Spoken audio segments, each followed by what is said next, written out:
Welcome back to another episode of Creating Magic. I'm Dani. And I'm Paula. And today we are discussing Lord of the Rings, The Fellowship of the Ring. So, before we introduce our guest, prior to Paula's first viewing, we recorded her what she thought, what she knew, little blurb before we went into it. So, we're going to insert that here. And Paula has no idea why we're recording. I don't know. Just in case we did not have time, next week, you and I are going to go see The Fellowship of the Ring in concert.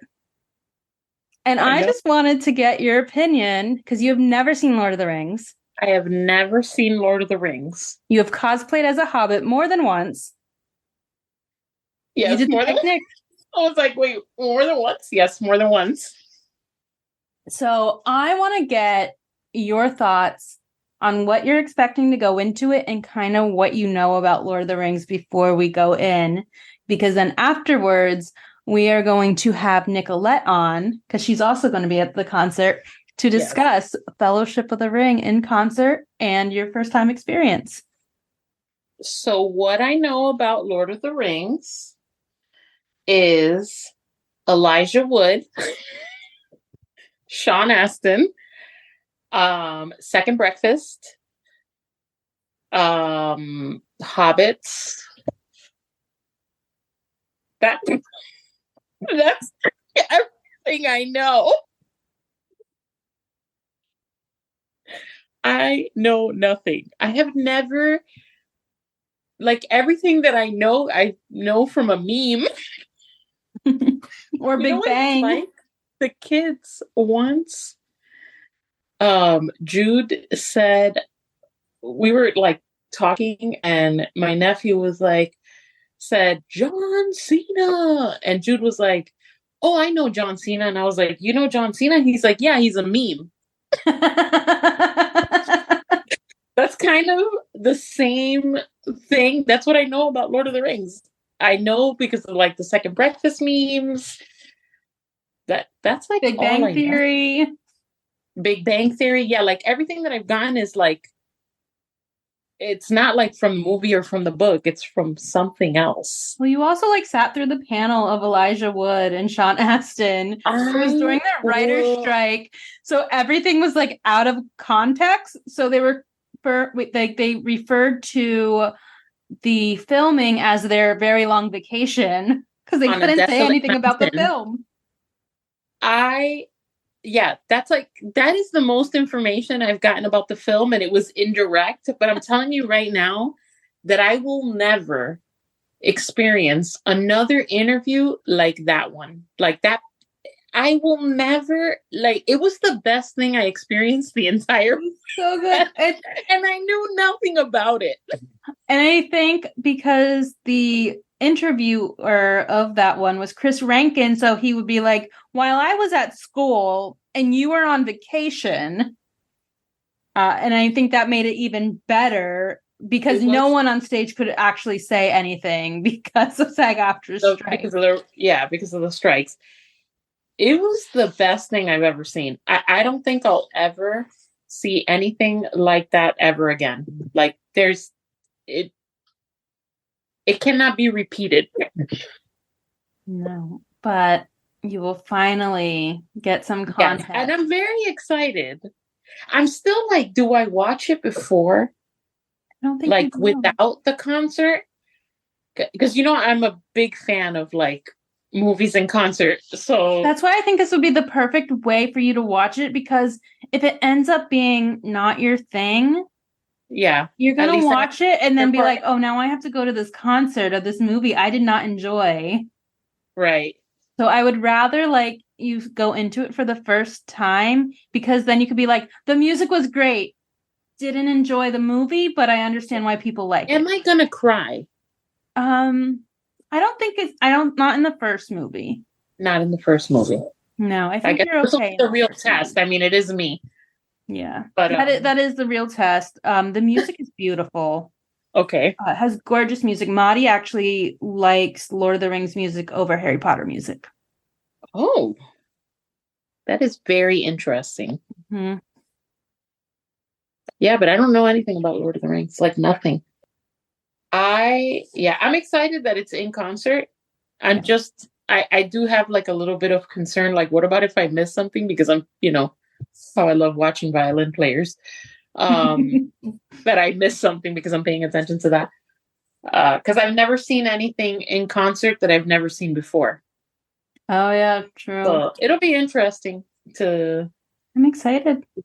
I'm very excited. I'm excited, but also concerned.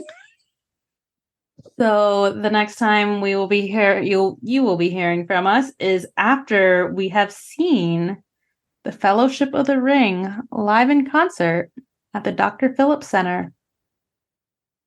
Yeah. So Paula, it is intermission. What are your thoughts? I am very, very confused. I was shocked that there was more than one ring. What the hell is 11D1? 111. Oh, I have spent the last hour and a half thinking about that. This is 111th birthday. But it's not boring, so I'll give it that. Yeah, I mean it's cool. I'm interested. Okay, so people know for reference, the intermission happened right after the Fellowship was formed. Correct. Yeah. So today we have with us Nicolette. Hello. Nicolette, why don't you introduce yourself a little, just who you are, where we can find you on socials, and kind of what fandoms you enjoy. Sure. My name is Nicolette. I'm on Instagram at whimsically Nicolette. Live here in Orlando, Florida, right by Disney World and Universal. So I'm that kind of nerd. I am a theme park goer as well as just an avid fantasy lover. So my first and all-time favorite fandom would be Lord of the Rings, of course. Also love Harry Potter, Game of Thrones, Twilight, Hunger Games, basically every millennial, fandom. You're also a big Studio Ghibli, right? Yeah, I love Studio Ghibli as well. I also really love Coraline. I'm big into animation. So, and recently, Attack on Titan. Nice. I haven't watched that one yet. Yes, but first and foremost, I'm a Hobbit. We are all hobbits. Even me now. I was going to say, how about you now, Paula? I'm a hobbit. Well, here's the thing is, though, Paula cosplayed as a hobbit multiple times before ever seeing the movie. This is true. Who dragged you into that? I went to a Hobbit picnic that Andy had put together. And so we did that, and I was like, I have no idea what I'm doing. So I went on YouTube and looked up Hobbit core. I feel like Hobbit core is the easiest thing in the world to be a part of. It really is. Well, then we convinced a bunch of our friends, and by convinced I mean I don't think Paula was in on this train. We're just like, hey, by the way, we're gonna have a Hobbit day at LeakyCon. Oh, I remember that. So I was surprised how many people we got to join us. Yeah, I do remember that, actually. You guys had basically the whole Shire there. Yeah. We even had the door. Katie cosplayed the door from the Shire. Oh my gosh, that's great. And got Elijah Wood to jump on her back for a picture. That is epic. I'm jealous. I'm a little jealous. Yeah, I'll admit that. So it's been about 2 weeks now. I don't know. I can't remember time at this point. Went to the Dr. Phillips Center in partnership with the Experience Kissimmee brought the Lord of the Rings Fellowship of the Ring in concert. And so that was Paula's first experience watching it, was with the live orchestra and choir. Yeah, the choir was so cool. I think that was my favorite part was the choir. So where you guys were sitting, you had head-on view of the choir, right? Mm-hmm. Yeah. Yeah, that's pretty awesome. And like what's neat about the choir for at least for fellowship, most of it is not words. No, Mhm. it's like, If it's words, it's an Elven, so you don't even know it. Mm-hmm. But it was like more like tones and I don't know how else to describe it. To me, it doesn't sound human. Like it No. sounds otherworldly. It sounds like almost alien the way they sing in the Elvish language in general. So I think they did a fantastic job, though. I obviously have seen that movie a million times, but something about that specific experience felt almost like watching it for the first time all over again. It was a really awesome way to put a fresh take on something that we're so familiar with. I definitely cried. Did you guys cry? Oh yeah, I cried. When the choir was like singing during the like battle scenes, when they had those like really deep like tenor and like bass, I was done. I was like, oh my god. No, my favorite is when I still don't know all the characters' names, but when the elf chick gets on the horse and takes Arwen. That's like of the whole movie. That was like my favorite musical piece because of the choir. Like, also that scene's pretty cool where she was like, "We're just trying to say Frodo. If you want him, I'm gonna claim him." I think part of it was a children's choir too. There was 2 choirs there, like an adult choir and maybe a high school or middle school choir. Because I noticed they would switch out the singers too, to like one was an adult and one was maybe a teenager. Both incredible. But I thought that was really cool. I didn't know they had, like adolescent choirs there. They were amazing. I thought they were just professional level. The Dr. Phillips Center, actually, when Paula and I went and saw Harry Potter, there was a family next to us or behind us, and their kids are actually part of like the kids theater program at the Dr. Phillips Center. Yeah. That's so cool. I didn't actually know that. I didn't realize till after when I was watching it. Like, are those kids? I was like, wow, they can sing. I was like, that's really good. So good. I loved seeing it that way. Paula, you've now watched it without a live choir. Yes. How do you feel like about that experience compared to seeing it with the orchestra? I mean, the orchestra, I think, just like in the Harry Potter ones, it just makes the experience more, I don't know, you feel more, Do you think it would have been better for you to watch it as the movie before watching it with the orchestra? Yes. Okay. I had a lot of debate with people about this situation. Yeah, only because like my favorite part of these like in concert experiences is that I love the orchestra. So it's a little bit hard to pay attention to the movie and the orchestra when you haven't seen it before, right? So I'm like, I want to know what's going on, but I also want to watch the orchestra. So for me personally, I would rather watch it before. But maybe people can pay attention to 2 things at once, and that's great. So what you're saying is you have to watch the 2 Towers before it comes back to the Dr. Phillips Center. I do have to watch it before that. And it was such a fan experience. Yes. Like, I don't think that's something you go into blind. That was clearly such a fan, like for the fans. And you could tell by the buildup between certain scenes that everybody knew there was a joke coming. People knew there was like a meme, a popular meme was circulating coming. People prepped for it and they all died laughing. So I think that theater was just full of fans. It was a great audience. Like for me, this time, I didn't have the same thing like I do with the Harry Potter ones because I know what's coming up. So I wasn't in on the joke, I caught on afterwards like, oh, that's the meme. Or, in the Orlando Bloom situation. Is that Liv Tyler? Until the end of the movie. I didn't know Orlando Bloom was in this. The minute I saw it, I was like, oh my God. A mess. I loved it. I also enjoyed your when what's his face dies. You're like, I've seen him die in another series. I didn't cry then. I've seen him die. He dies in everything. Poor guy. But he's I was so like, practiced at dying, so. And I was still kind of mad because he, I know it's not his fault that he was trying to get the ring, but it happened too soon. So I was still like angry. I don't think he deserved to die, but there was a little bit of detachment there because I was still angry about that. That's fair. That's fair. I never really liked Boromir's character as a kid. I don't think it was until I read the books that I even felt sympathetic. I was just kind of like, I think he's a hard character to like, especially as a kid.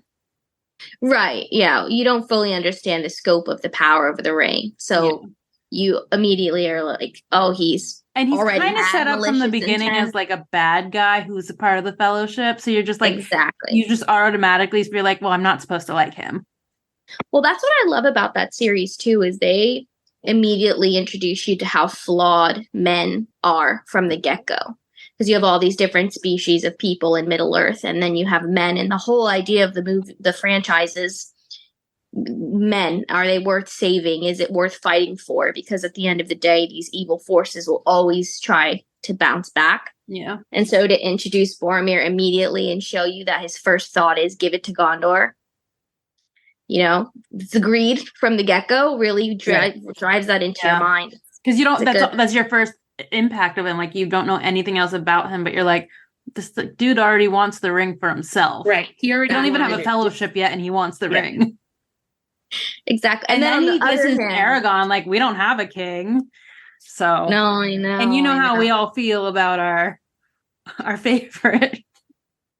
That's everyone's favorite, Aragorn? I think a lot of people's favorite. Easily. Mm-hmm. Yeah, how can you not? I know Tolkien describes the hero of the franchise as not Frodo or Aragorn, but Sam.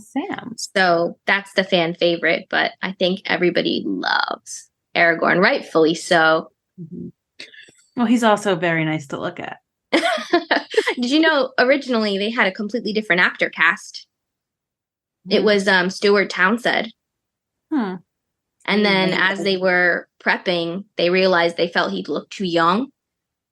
And they recast Viggo Mortensen as him, but it will in like very last minute too. So it almost wasn't him.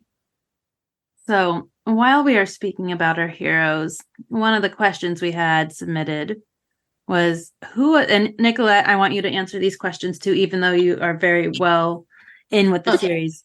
Who was your favorite character and why was it Samwise? Now, you can disagree with it being Samwise, but that is how it was worded. You're going to ask me first? You. He's a Hufflepuff, obviously. I mean, Aragorn is my favorite character, I would say. I think that's self-explanatory. Like, he's just so cool. He's so good. He's so, I think one thing I love people point out about the Lord of the Rings franchise is just the pure forms of gentle masculinity within there and the relationships between the men. It was the first thing I ever saw where men interacted in such a delicate and like loving way. It didn't feel, there was nothing in there that was toxic masculinity. It just felt right. Like, you hug your guy friends, you kiss your guy friends, you love them like family. And I think Aragorn leads that and drives it home. And I mean, obviously he's gorgeous to look at, but he's also just so worthy of being a king. He's my favorite. But, justice for Sam, because Sam is the GOAT. We'll call Sam the GOAT of the series. We love Sam. What about you, Dani? And this is from when I will go with the character that I loved as a kid also. I love Legolas. I love an elf. I love an elf. When I remember seeing this with my group of friends, when it came out in theaters, and I had already read the books at that point, and my friend looked over to me and he just goes, Dani, if you ever fought in a war, you would use a bow and arrow and be an elf. I'm like, that's true. That tracks. I can see that. I can see that for sure. I'm like, that tracks. But I love the hobbits, but I really do love Legolas and the elven. And you learn more about the elves in the books over the movies. Mm-hmm. But That makes sense for you. I feel like, to me, when I think of the elves, not only do I think of regality, but also just there is such a sense of discipline to their personalities. Mm-hmm. Everything feels so held back in a way that's like quiet and contemplative. And that's exactly how you are. You know, when you think of Legolas standing and being the one on watch and noticing like all the little details while everybody else is kind of doing their own thing, like that's where you'd be. Yeah. You probably. And like, I like his like woodland elf vibe over the like Galadriel vibe. Like there's a very different vibe in those elven communities. Mm-hmm. Okay. What about you, Paula? No, I'm gonna go with Samwise. He's like the one that made me cry. He made me feel things like that even at the beginning when he's like, "I was dropping no eaves, sir." Like that whole, I was like, "Why are you so cute?" Like, Yes. it's adorable. We love Samwise. But speaking of your favorite character, Nicolette, today when I watched it, I cried when Aragorn got down on his knee, like, and closed his hand. And I was like, for me, it was such a, like a paternal moment. Like, that I was like, I should have posted a video myself and crying. Like, and he understood that Frodo just had to do this on his own with Sam. Yeah. Yeah. And Jude was like, "Are you crying?" And I was like, "Leave me alone." He was like, "What are you watching?" And I was like, "Lord of the Rings." He's like, "I don't know why you're crying." Yeah, you'll cry for the other ones too, for sure. Yeah. If you cried at Fellowship, you'll definitely cry. The last one especially. There's a very specific speech that Samwise gives, and I think it'll do you. Oh my gosh, that's in the second one, yeah. Two Towers. In my head, I couldn't remember if it was like the first or the second. I'm like, that one will get Paula. That one gets me, yeah. There's a lot of good quotes in this series. It's like, I was thinking as we finished it, how quotable that movie is. My tomatoes burst. And I never caught that tomatoes. I never caught that one before. We all like realized it because of the subtitles, but it's such a great line. It makes me laugh all the time now. Pippin's like, nice. Ash in my tomatoes. Pippin's a menace, bro. I can't. Pippin and Merry specifically are very like fun quotable. Yeah, I think Pippin might be one of the most quotable characters. He's just such a menace, such an idiot, but like a lovable idiot. Yeah. I love them. They're like the Weasley twins. Like if you like compare them, you're like, it's Fred and George's Hobbits. I was talking to Jimmy in the car ride home. My husband's name is Jimmy, by the way. And we were talking about how the 4 Hobbits could be sorted into the 4 Hogwarts houses. Have you guys ever thought about that? There's actually, our good friend Maddie wrote, which Hogwarts house do the Fellowship members belong in? Ooh, okay. Good timing. I would love to know your thoughts because I've kind of sorted them in my head, but I haven't come to a concrete decision. Samwise is Hufflepuff. 100%. Okay. Interesting. Okay. Do you disagree with that? No, I don't disagree with that. I think that all of them can fall into multiple, but I think the strongest trait for Sam is loyalty, which would make sense. Yeah. And I was thinking he almost drowned. Like loyalty and gardening. And and potatoes. And the only thing that gets me is bravery. Like he's so brave. Yeah. He is, but like he doesn't vibe Gryffindor. So on this conversation, I had this conversation with someone because the Hobbits in general come off very Hufflepuff. Mm-hmm. And so we had this like huge conversation on if you are like how like Frodo is a Hobbit, so could like classify as a Hufflepuff just because of the type of character that a Hobbit is characterized, or because he did not choose to go on this journey, which like a Gryffindor may choose to be the brave and like do it.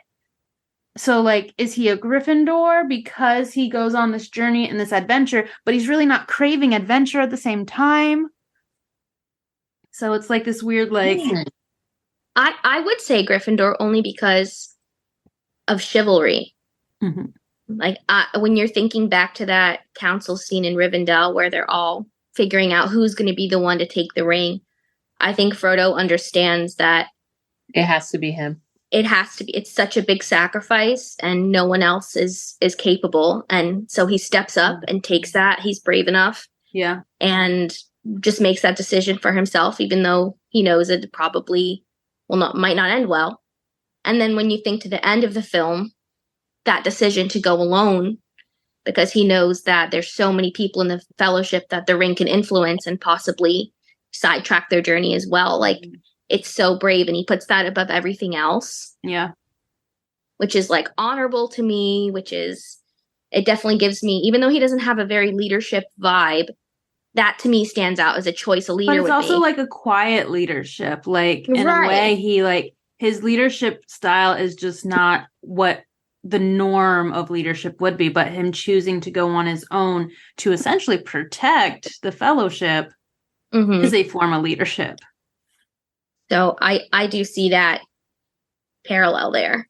And it's too early without talking about the other two movies to really say why I would put Merry and Ravenclaw, but I would put Merry and Ravenclaw.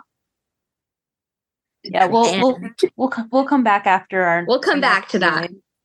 But I would put Merry and Ravenclaw, and Pippin, even though is like straight Hufflepuff, could also be Slytherin.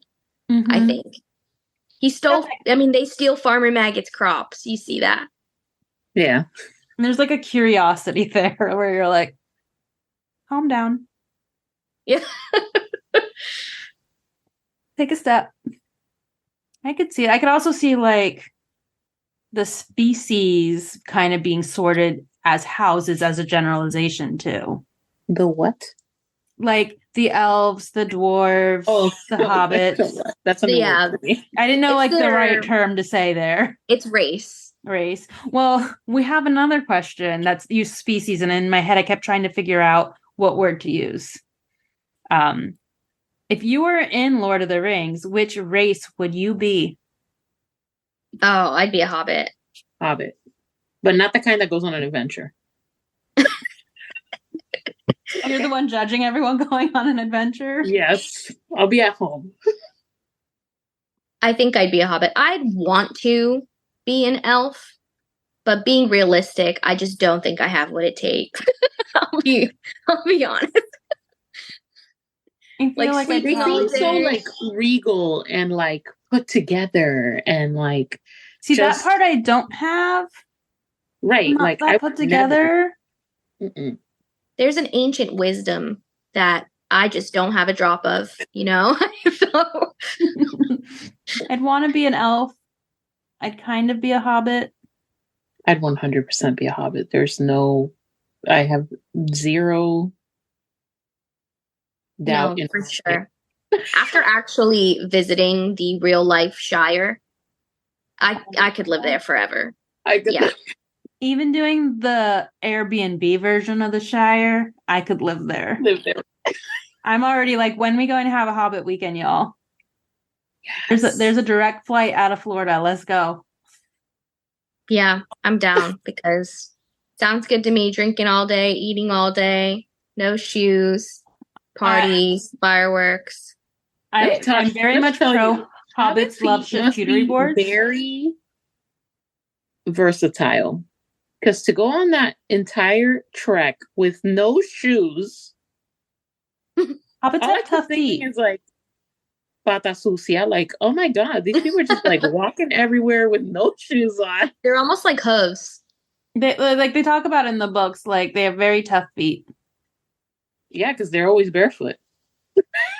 So am I. And outside. So am I. Yeah, me too. But at home, not in the streets. Dios mío. No comment. No comment. Well, it's okay if you're barefooted. If the street was clean, I would probably be barefoot in the streets. Because I do hate shoes. But I hate shoes. I mean, if I could be a hobbit for the fact that I would never have to wear shoes again, sign me up. I think they have the best fashion too. Like, to be superficial for a minute, cozy. like it's comfortable and cozy. Yeah, Hobbit outfits are giving. Like, you're just cozy and cute. And you have to wear a cape. I want So that. I'm sorry. I love the Elvish outfits. They're beautiful. Mhm. But I'm not getting glammed up like that every day. No. I'm not. And then what? Humans are boring. Like I don't want to. no, No. I'm already a human. No thanks. And you really only see like not the best part of humans in these series. I'm like, Serious. Exactly. I am excited for Paula to see Gimli and Legolas's relationship.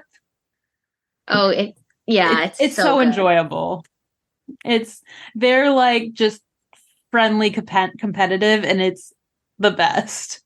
Did you get that already from the first one? The elf dwarf feud? Yeah. Yes. No one tosses a dwarf. Yeah. So good. No one tosses a dwarf. The last question I have. These people are just telling you what your answer should be, by the way. Okay. What is your favorite vegetable and why is it potato? Oh Potatoes my are gosh. super versatile. Listen, French fries, hash browns, mashed potatoes, scallop potato. I could like Forrest Gump potatoes. What's your favorite version of a potato? Oh, I love French fries. I love sweet Forever potato and ever. fries. I was going to say, I actually like healthy. sweet potatoes the best. I don't like them when they're like all sweet and sugaried up, like people do at Thanksgiving with the marshmallows and stuff. But I love a sweet potato. Oh, Like a sweet potato casserole or a sweet potato fry? I don't discriminate. I don't discriminate. As I'll long eat as it any doesn't have the potato. sweet stuff in it, I am happy. I've never met a potato I don't enjoy. Valid. No, I like all the potatoes, but I do prefer, a Yukon Gold over a sweet potato. But I'll eat a sweet potato. I enjoy Yukon Gold. I also like a crinkle red cut fry. I'm not a big fan of like a crinkle cut fry. You know, like I don't like super doughy French fries. I like the crispier ones. Yeah, crispy like a shoestring. Like a potato wedge isn't really my game, but I still like it. Yeah. Yeah, I won't say no to it if it's the option, but I do enjoy a curly fry. Mm-hmm.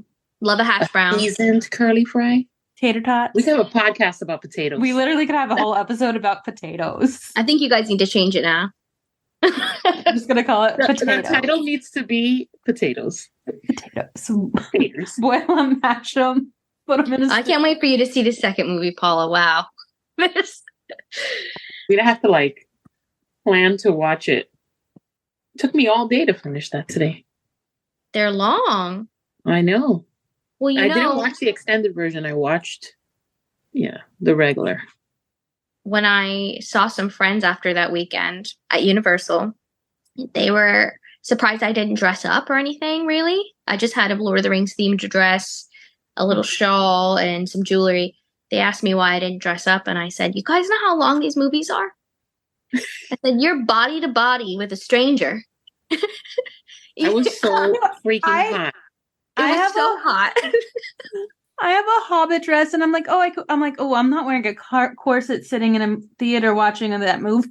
That was like, it's not like it's an AMC skirt. theaters with the reclining chairs and the nice seats.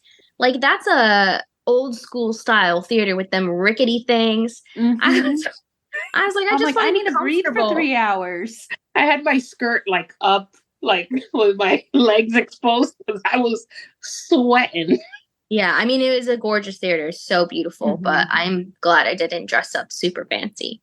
I was hoping more people would have dressed up or themed. Yeah. There were a few, but it wasn't. I think because of going to the Harry Potter ones, I'm so used to it being like so many people all dressed up that when when we initially got there, we're like, we're the only ones dressed up. I saw some people where I was have the crowns on, and some people had elf once we got inside, we started seeing people, but when we were walking up, we're like, there is nobody else here. When we were leaving, we saw the girl with the Crocs, I was like, this is really cool. I do like that. It's a very smart choice. May need to do that for my future. My plan this year is to finish my Hobbit cosplay.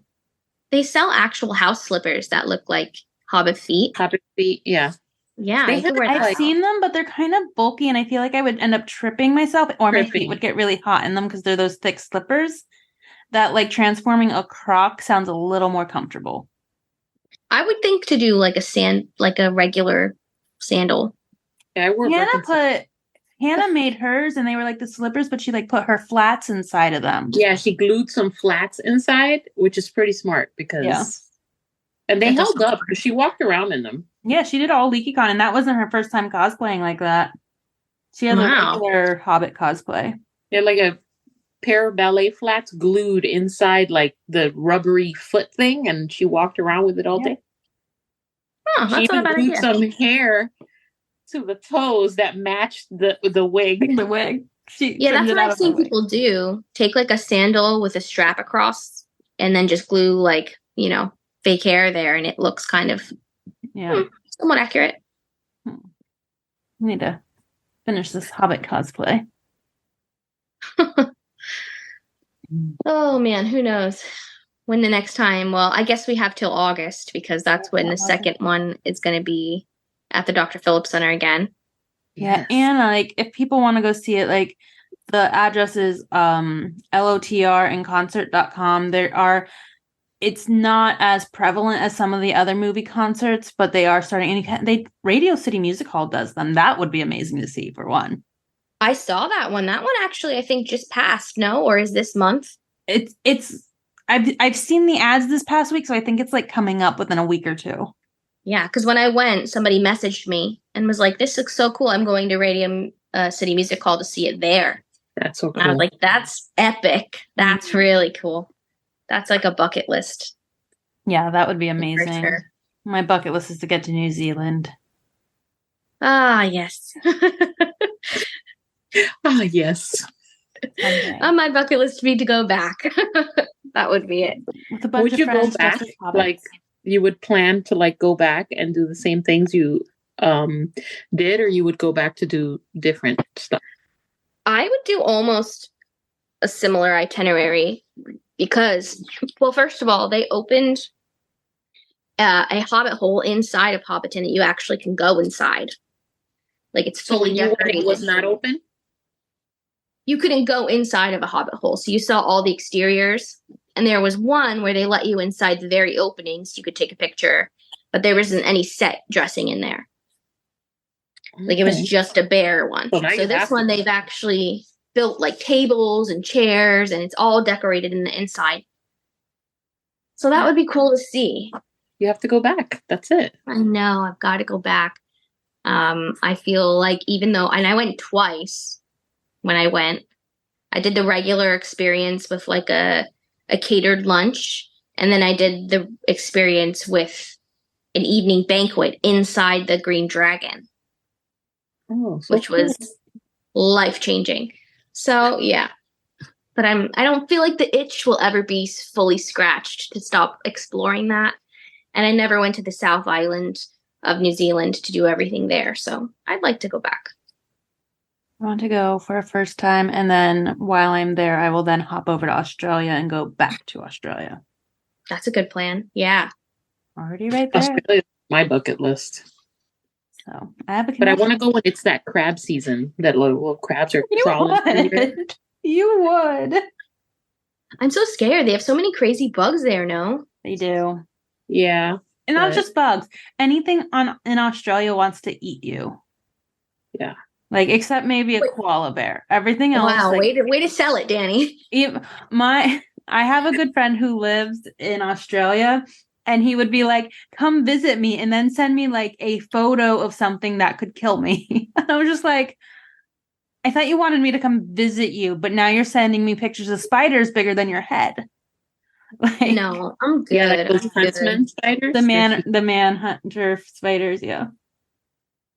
See, New Zealand exists on pretty much volcanic land, so there's no natural wildlife there. Everything that's there was brought over. So we really didn't see anything like bugs. Yeah. Only the animals that people brought over. I want to do the bioluminescent caves in New Zealand. Oh, I know what that's called. We almost did that too with the glowworms. Yeah. It looks cool. God. I just didn't do it because you can't film or take photos because you'll ruin their bioluminescence, you know. Oh. And it was kind of far from where we were, and it's a little pricey. So I was like, maybe it's like a kayaking tour, so you have to like go in the water at night. Yeah. If we Go go in back, the I'd like water to do at it. night? Well, in a kayak, but yes. Absolutely not. You know, one thing I loved about New Zealand, so in the United States, you'll see signs for moose crossing or deer crossing. They have signs for kiwi bird crossing. Oh, I love kiwi Yeah. birds. Me too. I want to see a And we real would one. we only saw, they're nocturnal. Oh, I didn't know that. Yeah, we I have only a saw beanie one. baby of a kiwi bird. They're really cute. I think they're like the doofiest, cutest looking bird ever. Agreed. They look But like yeah. a pear with a beak. Like they're shaped like a pear.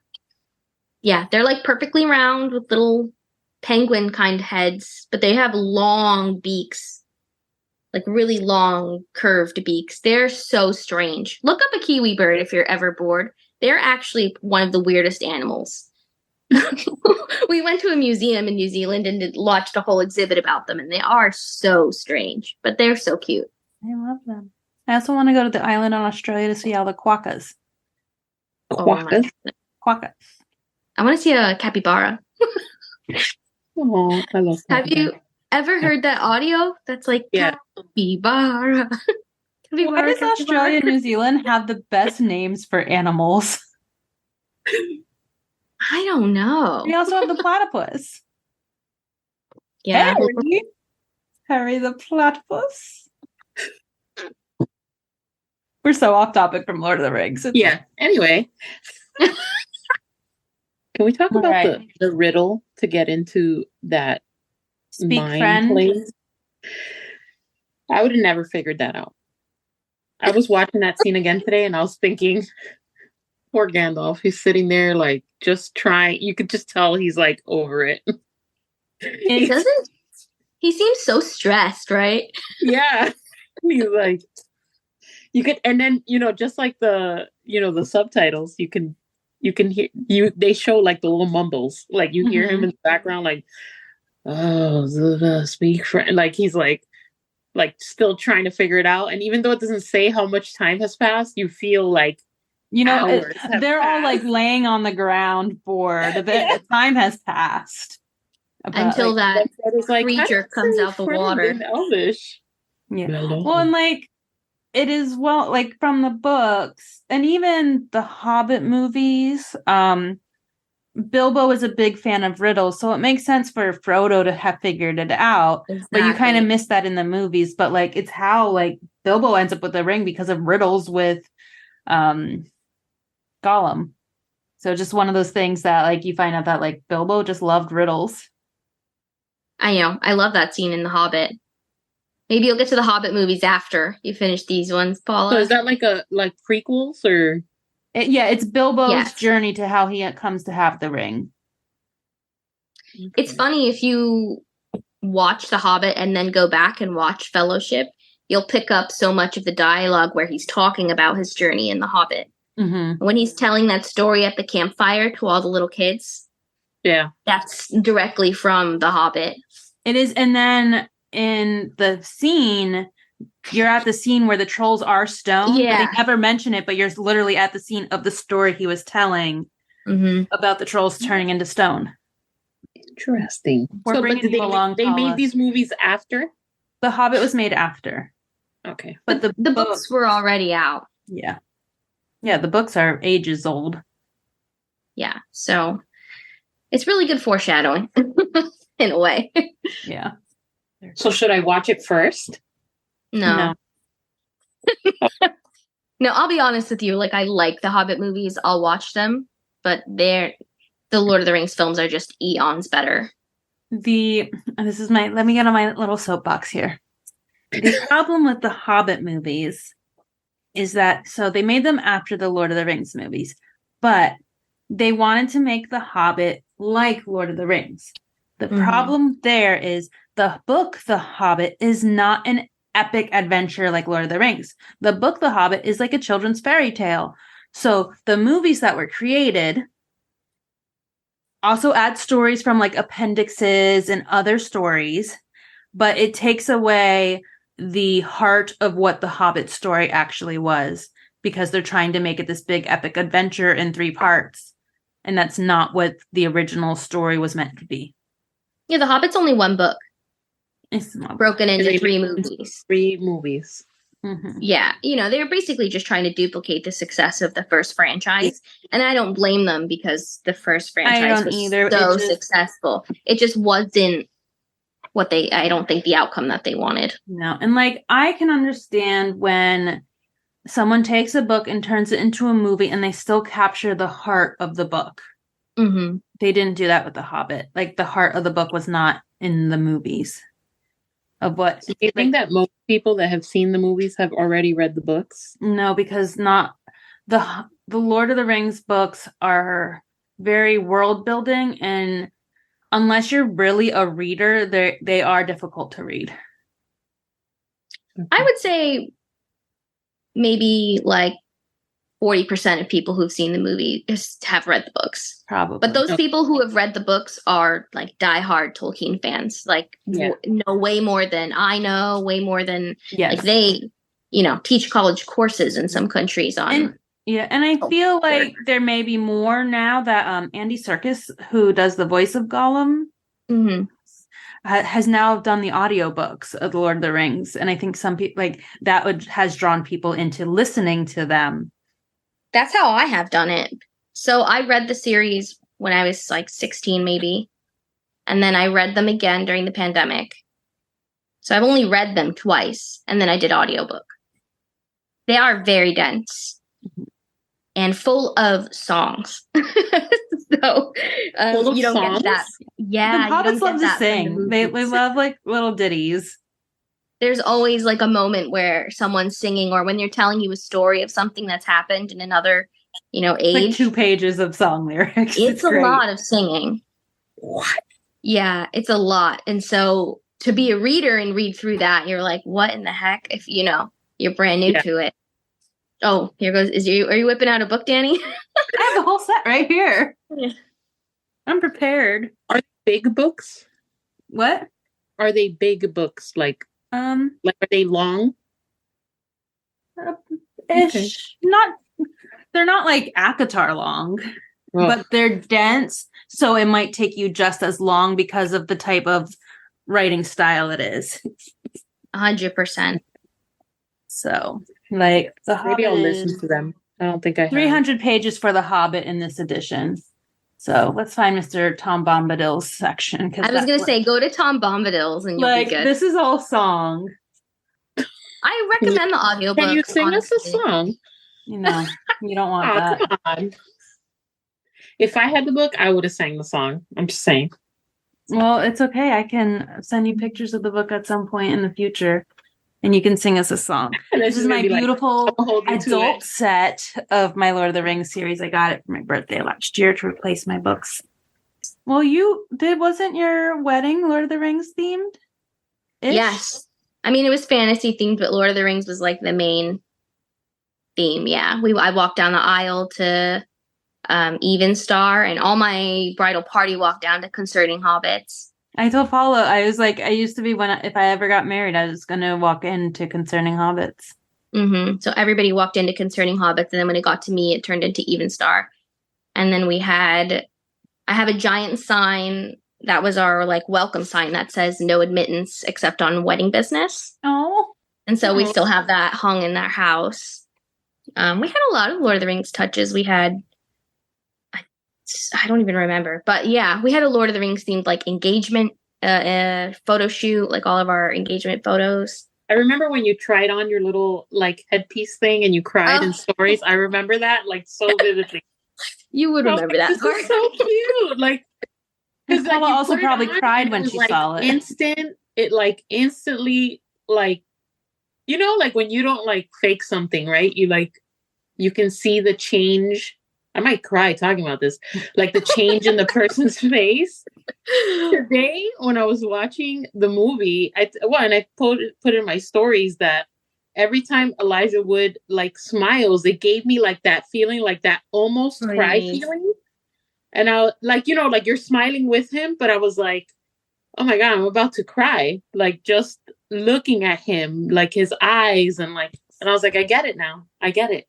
He conveys sadness and like desperation and just feeling tired and exhaustion so well. That moment at the very end where he's standing in front of the lake with the ring in his hand and he's deciding, you know, pretty much coming to the conclusion of what he has to do, leave everybody behind and move forward. And you see those tears stream down his face. Yeah. Oh, forget about it. I stop.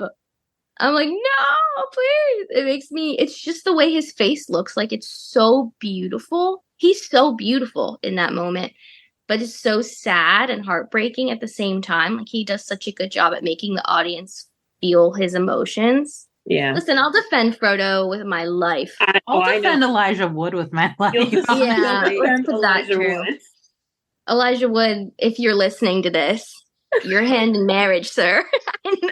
I know you're already married with like 2 kids, and I am also married. But it's okay. Okay. You and Jimmy have an arrangement. Jimmy who? I've been waiting for Elijah Wood for 20 plus years. So if you're listening. When we were at LeakyCon and at the thing when they were showing the pictures, I saw the picture of him on the scooter with the cigarette and I took a picture and I sent it to you and I was like, every time I see this picture, I think of Nicolette instantly. Like I like to think of it as my introduction to like fangirling, because obviously that's not a concept I knew as a young kid. But before there was Tumblr and before there was, you know, like fan edits and stuff, I used to go on Google and search pictures of Elijah Wood. You know, Google was fairly new too in like 2002, 2003. I would print them out on my color printer, cut them out with scissors, and glue them into a notebook.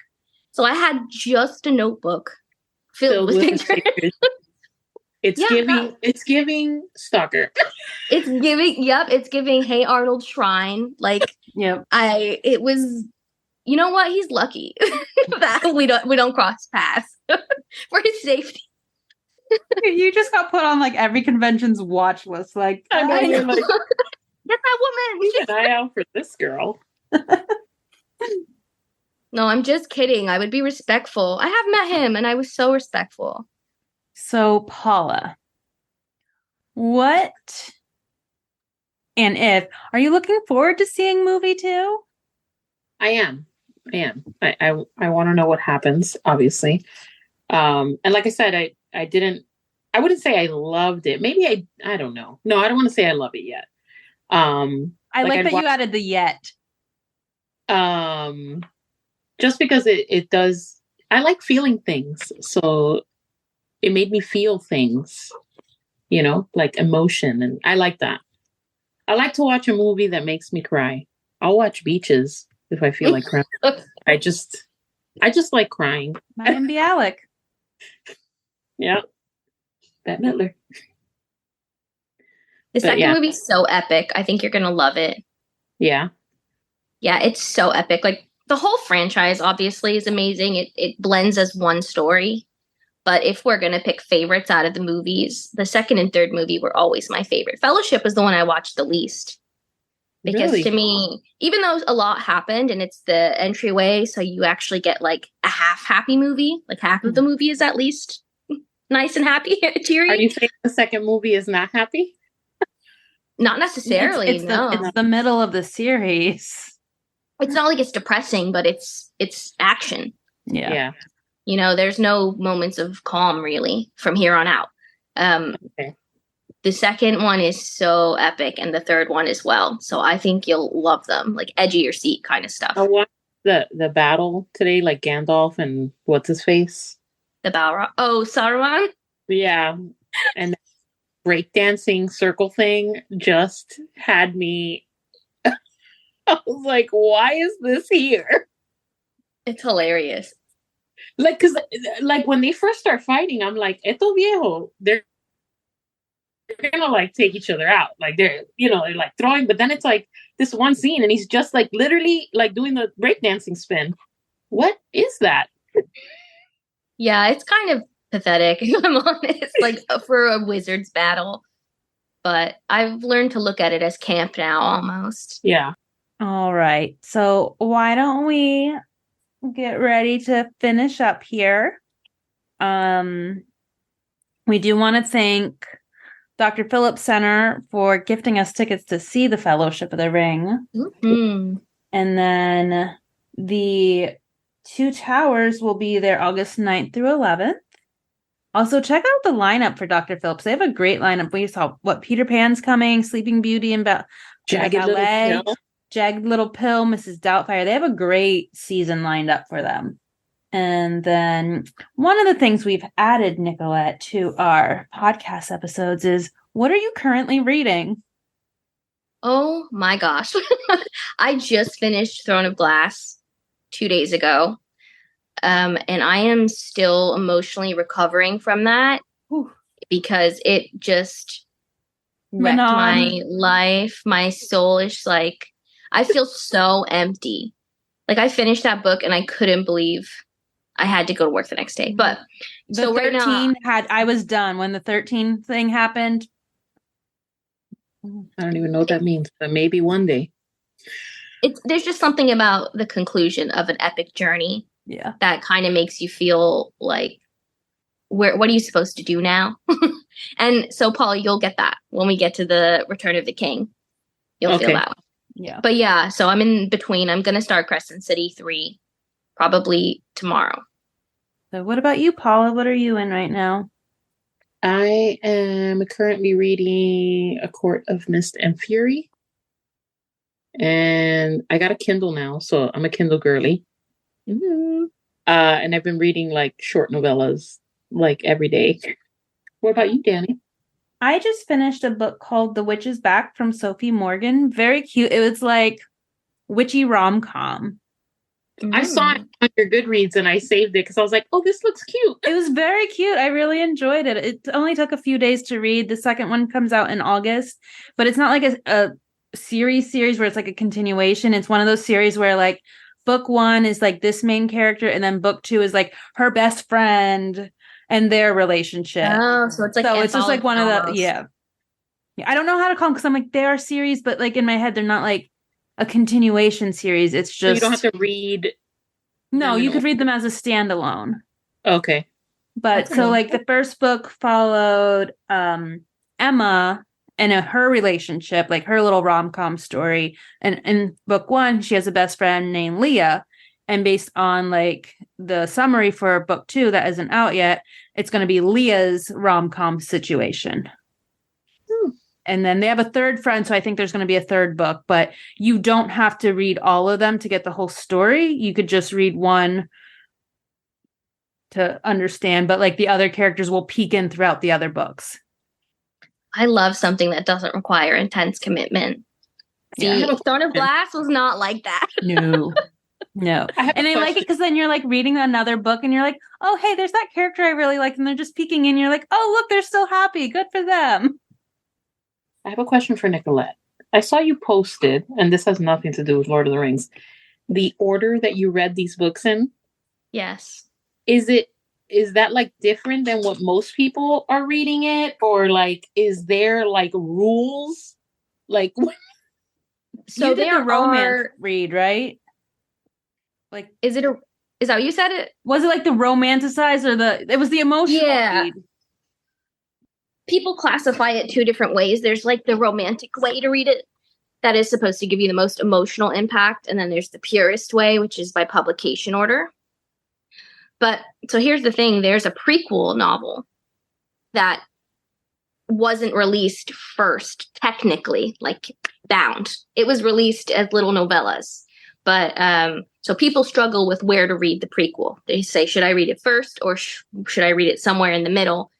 Personally, for me, I liked reading it in the middle after the third book. So I know when I started reading the series, I was struggling with how do I read this? What order is going to suit me best? So that's why I shared my experience, because I wanted to be helpful to people who hadn't. There's also one book in the series that isn't the main character for the most part. Like it's not her POV. So 7 out of the 8 books are her as the main character, but there's one book that's not her. And so people tandem read that one, which is where you read 2 books at the same time. Yeah. Yeah, you go back and forth to kind of break up his POV. Because it's the same timeline.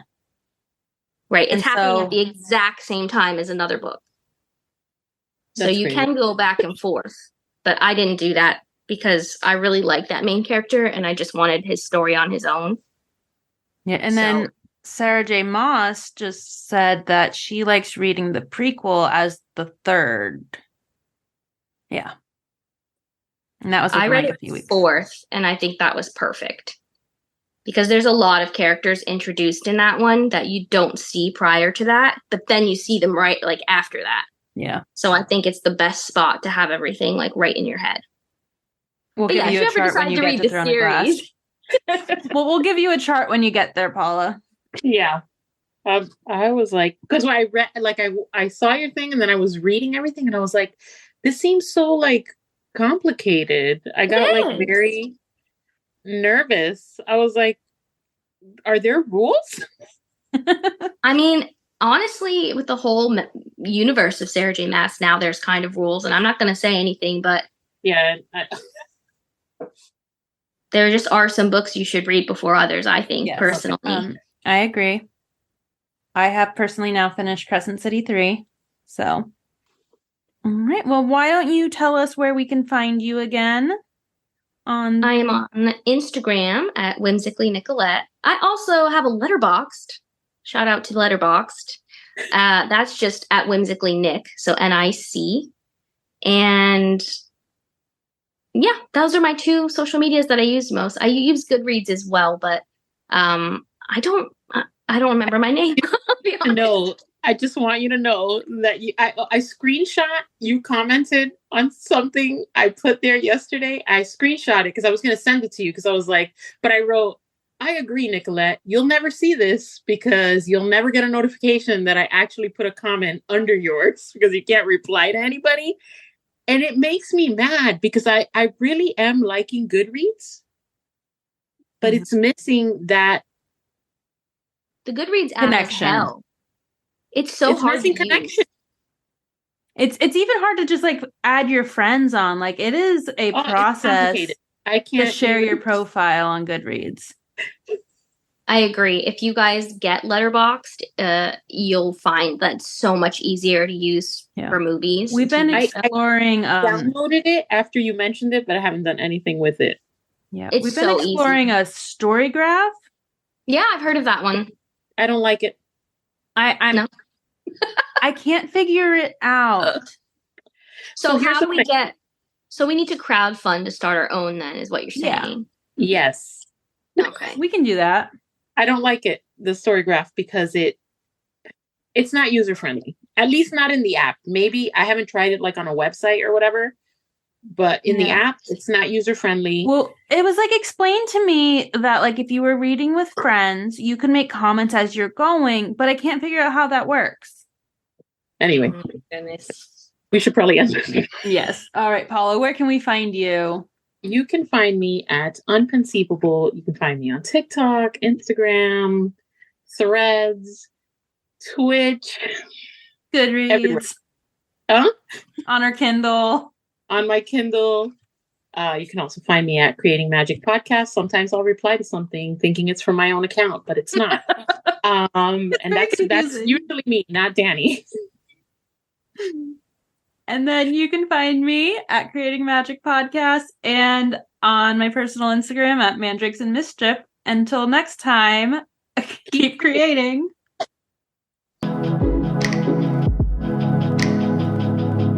Now, if you two don't mind, I'm going to bed before either of you come up with another clever idea to get us killed, or worse, expelled.